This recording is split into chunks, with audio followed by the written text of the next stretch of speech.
Commander Lee Hanna walked into the large meeting room on Nexus Prime Station. The room had a big curved table in the center, with chairs around it for different alien species. Bright lights from above made everything look clean and official. She carried a small data pad with information about the mining rights they were supposed to discuss today. Across the table sat Admiral Vextar from the Hegemony Coalition. He was tall and had 4 arms, instead of 2 like humans. His skin looked like dark metal and his eyes were yellow. He wore a special suit that helped him breathe in the station's air. Next to him were other aliens from his group, all looking serious and important. "Welcome, human," Admiral Vextar said through his translator device. His real voice sounded like clicking and buzzing, but the machine made it sound like normal words. "We are here to discuss the new mining rules for the Kepler system." Hanna sat down and placed her hands flat on the table. She had done this kind of meeting many times before. Usually everyone tried to be fair and work together, but something felt different today. The way Vexitar looked at her made her think this would not be a normal meeting. "Thank you, Admiral," she said in a calm voice. "Earth is ready to discuss fair terms for everyone." Vexitar made a sound that might have been laughing. "Fair terms? Human, you will listen to our terms and accept them. That is how this works." He pressed a button and a hologram appeared above the table. It showed star maps and lists of numbers. Hanna read through them quickly and felt her stomach drop. These were not fair terms at all. "Admiral, these rules would make our colonies work like slaves," she said, trying to keep her voice steady. "Our people would have to give you almost everything they mine. They would barely have enough to survive." "Exactly," Vextar replied. His 4 arms moved as he talked, like he was conducting music. "Your kind exists to serve better species. You should be happy we let you live on those worlds at all." Other aliens around the table looked uncomfortable. Ambassador Crix was from the Thuvan people who loved books and learning. He shifted in his seat and made worried sounds. Representative Zill was from the Morvek who looked like big insects. Her antenna twitched nervously. Hanna felt heat rising in her chest, but she kept her face calm. "Surely we can find a better way. Humans are willing to work hard, but we need fair payment for our work." "Fair?" Vexitar stood up, using all 4 arms to lean on the table. "Listen carefully, primitive mammal. Your species crawled out of dirt just a few hundred years ago. You barely know how to travel between stars. We have conquered dozens of worlds while your ancestors were still hitting rocks together." The room became very quiet. Even the air recycling system seemed to stop making noise. Hanna's hands, which had been resting calmly on the table, slowly formed into fists. "I understand your position," she said in a voice that was too quiet and too controlled. "Good," Vextar continued. "Then you understand that these terms are final. Your colonies will provide the labor quotas we demand, or there will be consequences." "What kind of consequences?" Hanna asked. Vextar's yellow eyes seemed to glow brighter. "The kind that involves our warships visiting your little settlements. Perhaps a few orbital bombardments will teach humans to respect their superiors. Maybe we will turn a few cities into glass to make our point clear." Ambassador Crix made a small gasping sound. In all his years of diplomatic work, he had never heard anyone threaten civilian populations so casually. Representative Zill's compound eyes darted between Hanna and Vextar, and something in her insect brain told her that danger was coming. Something changed in Hanna's face. The anger that had been building behind her eyes suddenly disappeared, replaced by a calm that was somehow much more frightening. Her hands unclenched and rested flat on the table again. Her breathing became slow and steady. "I see," she said in a voice that sounded almost friendly. "You want to bomb human cities to make us work as your slaves, if necessary," Vexitar replied, apparently not noticing the dangerous change in the human's tone. Hanna stood up slowly and gathered her data pad. She looked directly at Vexitar with eyes that had gone completely cold. "Thank you for making your intentions so clear, Admiral. This has been very educational." She turned to walk toward the door, but Vextar called after her. "You have 48 hours to give us your answer, human. I suggest you choose wisely." Hanna stopped at the doorway but did not turn around. Admiral, my people have a saying about hammers and nails, but we also say that some hammers break when they hit the wrong thing. The door closed behind her with a soft sound, leaving the aliens to wonder what exactly she meant. Ambassador Crix felt a chill run through his body, even though the room temperature had not changed. Something told him that Admiral Vextar had just made a very big mistake. Commander Lee Hanna walked quickly through the corridors of Nexus Prime, stationed toward the docking bay where her ship waited. Her face looked calm, but inside her mind was working fast.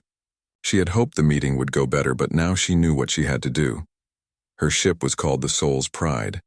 It was not very big and looked like a normal diplomatic vessel. Inside, Hanna went straight to her private room and sat at her communication console.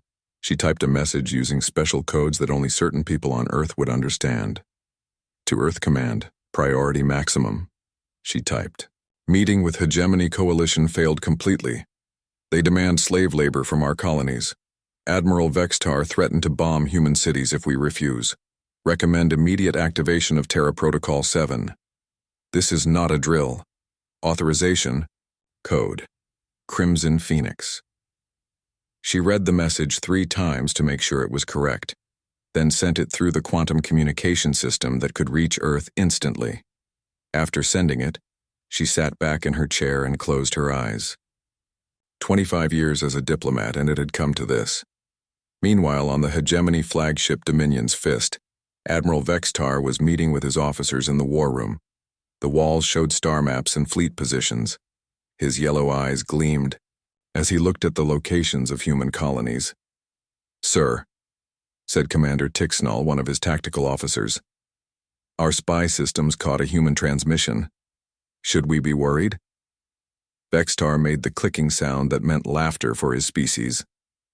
"Show me this scary human message." The translation appeared on the screen. Some of the words did not translate well, but the meaning was clear enough. The humans were asking their homeworld for help. "Look at this," Vextar said to his officers. "The mammals are calling Mommy because we scared them. How predictable." "What are your orders, Admiral?" asked another officer. "Send 3 full battle fleets to human space," Vextar commanded. "Fleet 7, 12, and 18. 300 warships total. We will visit their colonies first and destroy a few cities to make our point. Then we will go to their home world and finish this." His officers made sounds of approval. 300 warships was enough to conquer most star systems. Against the primitive humans, it would be complete overkill. But across the station, other aliens were not so confident. Ambassador Crix of the Thuvan people was in his quarters, frantically searching through his species' historical databases. The Thuvan kept records of everything, and what he found about humans made his blood run cold. He quickly sent messages to the Hegemony Council. "Please reconsider attacking the humans. Our historical files show they have unusual approaches to warfare. They do not fight like other species. This could be very dangerous." His messages were marked as unimportant and deleted without being read. Representative Zill was also worried. Her insect people were good at gathering information, and they had noticed strange things about human activities over the past few years. Human merchants went to places where there was no trade. Human scientists studied things that had nothing to do with science. Human diplomats asked questions about military bases and fleet movements. She sent her own warnings. Human behavior patterns suggest hidden preparations, recommend extreme caution before military action. These messages were also ignored. In a small docking bay on the lower levels of Nexus Prime, a ship that looked like an old cargo hauler was preparing to leave. The Busan merchant had been at the station for 3 days, supposedly getting repairs. Its captain was Kim Dae-ho, a quiet man who claimed to transport mining equipment between star systems. But Captain Kim was not really a merchant. Hidden inside, his cargo hold were communication devices that definitely did not belong on a civilian ship. As his vessel slowly moved away from the station, he waited until he was far enough away that no one could detect his signals. "Phoenix Nest, this is Watcher 7, he said into his hidden radio. "The hammer is about to fall. Repeat, the hammer is falling. All chess pieces are now in motion." Message received, Watcher 7, came the reply from somewhere in human space. Return home immediately. The game begins now. The Busan merchant changed course and jumped into hyperspace, leaving no trace that it had ever been anything more than a simple cargo ship. Back on the Hegemony flagship, Admiral Vextar was reviewing the fleet positions with satisfaction. In 12 hours, his ships would begin their journey to human space. In a few days, this annoying problem would be solved forever. "Sir," reported his communications officer, "we are ready to depart on your command." "Excellent," Vextar replied. "Send the order to all fleets. Target the human colony at Kepler 442. First, we will make an example of them that the whole galaxy will remember." As the 3 Hegemony fleets prepared to leave Nexus Prime, their crews were excited about the easy victory ahead. They had heard humans were soft and weak, afraid of real fighting. This would be more like target practice than actual war. None of them noticed that their ship movements were being watched and recorded by hidden sensors throughout the station. None of them knew that their tactical plans were already being transmitted to Earth through secret channels. The hammer was indeed falling, but perhaps not in the way Admiral Vextar expected. Deep under the Gobi Desert on Earth, in a place that did not appear on any map, Admiral Park Jin-woo sat at his desk reading the most important message of his life. The underground facility was huge, with metal walls and bright lights everywhere. Hundreds of people worked at computers and control panels, but today everything was quiet except for the soft humming of machines. Admiral Park was 60 years old and had gray hair. For 20 years he had hoped he would never see the words, "Authorization, Crimson Phoenix," in a real message. But there they were on his screen, sent by Commander Hana from far away. He stood up and walked to a special vault that needed 3 different scanners to open. One scanned his eye, another scanned his hand, and the third scanned his voice when he said his name. Inside the vault was a single red key that had been waiting for this moment for decades. "Computer," he said in a clear voice, "this is Admiral Park Jin-woo of Terra Defense Authority. I confirm authorization. Crimson Phoenix. Begin Terra Doctrine. Activation all protocols." "Confirmed, Admiral," the computer replied in a calm female voice. "Please insert the command key to start the sequence." Park took the red key and put it into a slot in his desk. He turned it slowly, and that small click would change everything across human space in the next few minutes. Far out on the edge of the solar system, Chief Engineer Cho Soo-jin was working at her station on what everyone thought was an asteroid mining facility called New Gangnam. She was a small woman with quick hands and smart eyes. For 15 years she had pretended to mine rocks while actually running one of humanity's biggest secrets. Her computer screen flashed red and showed the message she had trained for but never expected to see. Terra Doctrine active. Reveal phase. 1. All personnel to battle stations. "Finally," she whispered, then pressed a button that started the most amazing transformation. The asteroid mining station began to change. Fake panels that had covered weapons for 15 years slid away to show huge laser cannons and missile tubes. The civilian miners stopped pretending and put on military uniforms they had hidden in secret lockers. Within minutes, New Gangnam looked like what it really was, a fortress that could destroy entire fleets. "Control Center, this is New Gangnam," Soo-jin reported. "All weapons ready, all systems green. We are ready for war." The same thing was happening all over the solar system. Near Jupiter, a gas mining platform that collected fuel suddenly grew armor plating and weapon systems. The boring industrial facility became a battle station that could fight off any attack. In the asteroid belt, dozens of research stations powered up shields strong enough to stop the biggest bombs. Scientists took off their lab coats and put on military uniforms, revealing that they had been soldiers all along. On Mars, Colonel Yang Soo-min supervised the biggest surprise of all. What everyone thought were terraforming facilities for making Mars more Earth-like were actually secret shipyards.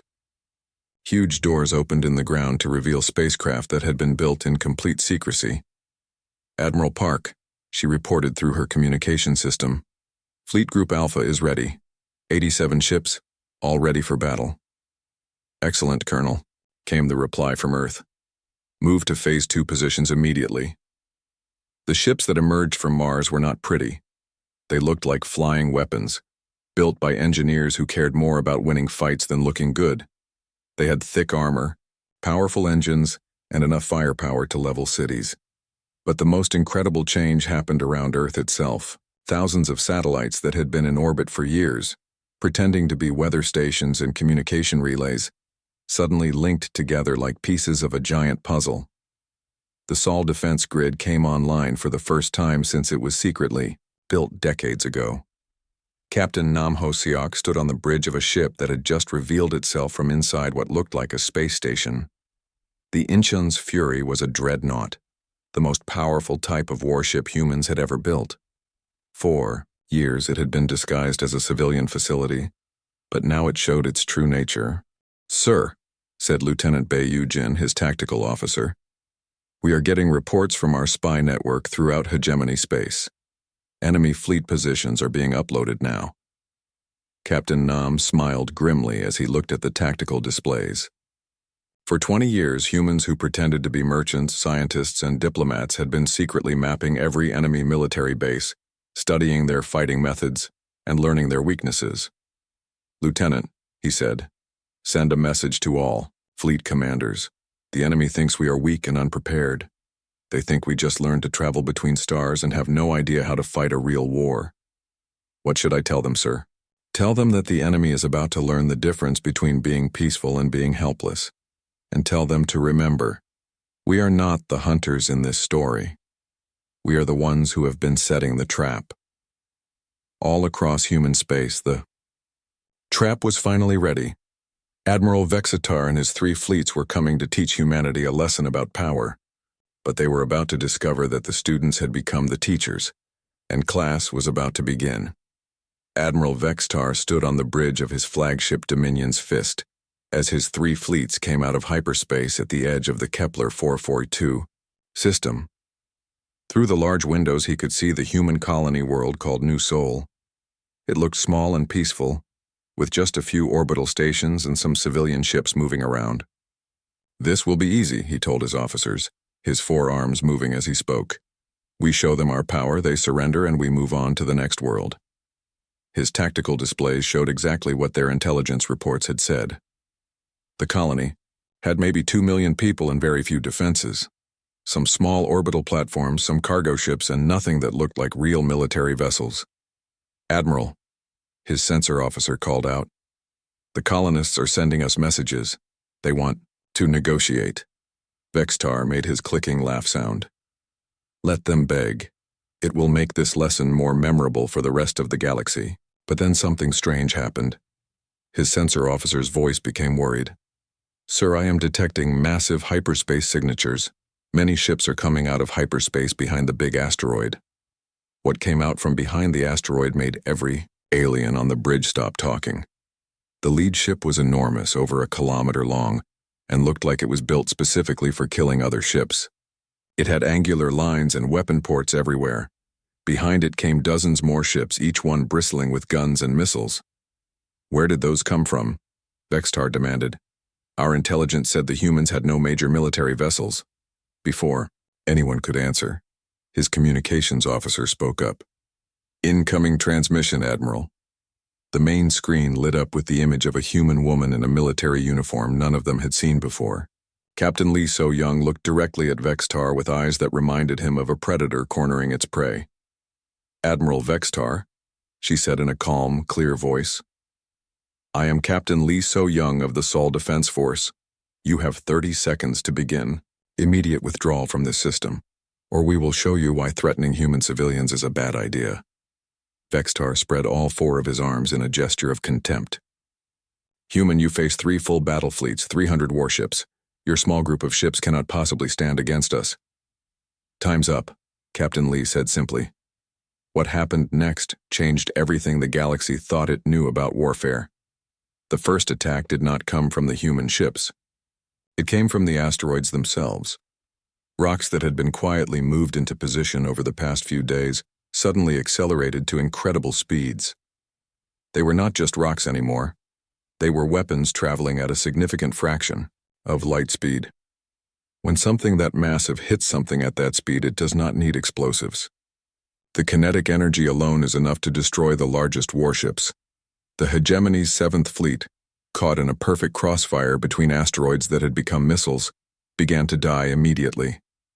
Ships that had taken years to build were reduced to expanding clouds of metal and plasma in seconds. But that was just the beginning. The human ships did not fight like anything in the hegemony's military databases. They used the asteroid field like a 3-dimensional battlefield, appearing and disappearing behind rocks. They launched clouds of tiny drones that somehow got inside enemy ships through hull breaches and began tearing them apart from the inside. Most disturbing of all, they seemed to know exactly what the hegemony forces would do before they did it. "How are they predicting our movements?" Vextar screamed as another of his battle groups was systematically destroyed by human forces that should have been hopelessly outnumbered. His tactical officer tried to respond, but his station exploded in sparks as the ship took a direct hit. If he had lived long enough to answer, he might have mentioned the decades of careful spying, the patient analysis of every hegemony battle, the computer programs that had mapped their fighting styles down to what individual commanders preferred to do. Vextar watched in horror as his 300 ships were reduced to fewer than 50 in less than an hour. The humans had turned space combat into something he did not recognize. They used gravity wells to slingshot weapons around planets. They turned disabled enemy ships into bombs. They fought like they had been planning this exact battle for years, because they had been. Dominion's fist found itself alone, its escort ships reduced to glowing debris, facing the human dreadnought that had led the attack. The massive human warship moved closer, its weapons trained on Vextar's flagship but not firing. "This is Captain Lee So Young to Admiral Vextar," came the transmission. The human woman's face appeared on his screen again, but now she was smiling. It was not a nice smile. "You wanted to teach humans about discipline and power. Consider this your education." Vextar looked around his bridge.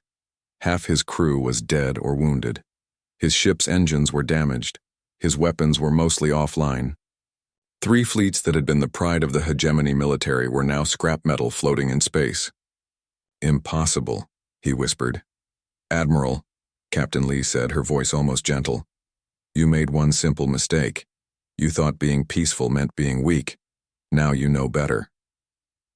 3 days after the battle began, the Kepler 442 system was completely quiet except for the beeping sounds of emergency beacons from a few hegemony escape pods floating in space. 300 warships that had represented the military power of dozens of conquered worlds had simply disappeared. On Nexus Prime Station, the emergency meeting of the Galactic Council was filled with shocked silence. The big holographic displays in the center of the room showed the battle analysis sent by the few hegemony survivors who had managed to escape. The numbers seemed impossible to believe. 300 warships, Ambassador Crick said slowly, his translator struggling to show how shocked his people were. All destroyed by 87 human vessels in less than 3 days. Representative. Zill's compound eyes flickered as she searched through her species' military computers. "Our war analysis programs cannot explain these results. Either the humans have technology that is generations ahead of ours, or they fight in ways we have never seen before." "Or what else could it be?" demanded Council Chairman Vextal, whose own fleets were suddenly looking much less impressive than they had a week ago. "Or they are more dangerous than anyone in this galaxy realized," Zill replied quietly. The answer to their questions walked into the council chamber at that moment. Commander Lee Hanna entered looking exactly as she had when she left the failed negotiations 3 days earlier. The only difference was a new military badge on her uniform that none of the aliens recognized. "Honored delegates," she began, her voice carrying clearly through the large chamber, "I have been authorized to make a statement on behalf of the Sol Terran Federation." She pressed a button on a small device, and the holographic display changed to show the Sol system as it really was. Not just Earth with some scattered colonies, but a fortress system with defensive weapons that made everything else in known space look like toys. "For 50 years, humanity has followed what we call the Terra Doctrine," she explained. "Simply put, we prepare for the worst thing that could possibly happen. and we hope we never have to use those preparations. We study every potential enemy, develop ways to fight every possible attack, and build backup plans for every way things could go wrong. The display changed again to show human ships throughout the galaxy. Not just the military vessels that had appeared at Kepler 442, but the merchants, scientists, and diplomats who had been mapping, learning, and preparing for decades. We learned from our own bloody history that the price of peace is always being ready for war. While you saw us as innocent newcomers to the galaxy, we were learning everything about all of you. Your fighting methods, your weapons, your weaknesses. We knew this day might come, so we got ready. Chairman Vextal leaned forward on his throne. His voice was careful and controlled. Are you threatening this council, human? Hana's expression did not change at all. No, Chairman. I am explaining why making threats against humanity is a very bad idea. We do not want to conquer anyone or rule over other species. We simply refuse to let anyone conquer or rule over us. She gestured toward the displays that still showed the wreckage floating in the Kepler 442 system. Admiral Vextar learned what happens when someone underestimates humans. His fleets paid the full price for that education. We very much hope that no one else needs such an expensive lesson. As she started to leave, Ambassador Crix called out, "Commander, what happens now? What do you want from us?" Hana stopped at the doorway just like she had 3 days ago after the failed meeting. What happens now? Now we go back to being peaceful. We will continue our scientific research, our trade with friendly species, our diplomatic talks. But everyone will remember that there is a big difference between choosing to be peaceful and being too weak to fight. She smiled, and somehow that smile was more frightening than any weapon could have been. Humanity wants peace, honored delegates. We have simply made sure that we are ready for anyone who prefers war instead. We strongly recommend that you all choose wisely. The door closed behind her with a soft sound, leaving the Galactic Council to think about a completely new reality. Humanity was not the galaxy's newest victim waiting to be conquered. They were its most dangerous neighbor, hiding their true strength behind friendly smiles and hoping they would never have to prove how dangerous they really were. But they would prove it again if they had to. They always would. In the weeks that followed, the story of the Kepler 442 battle spread throughout the galaxy. 300 hegemony warships destroyed by fewer than 90 human vessels. Military analysts tried to understand how it was possible, but they kept coming back to the same conclusion. Humans did not just have better technology or more powerful weapons. They had something more dangerous than either of those things. They had spent decades preparing for a war they hoped would never come, studying their enemies while pretending to be harmless, and building weapons while everyone thought they were building peace. The galaxy learned that the most dangerous enemy is not the one who threatens you loudly. It is the one who smiles politely while quietly preparing for the day you might become a threat to them. And humanity had been preparing for a very long time.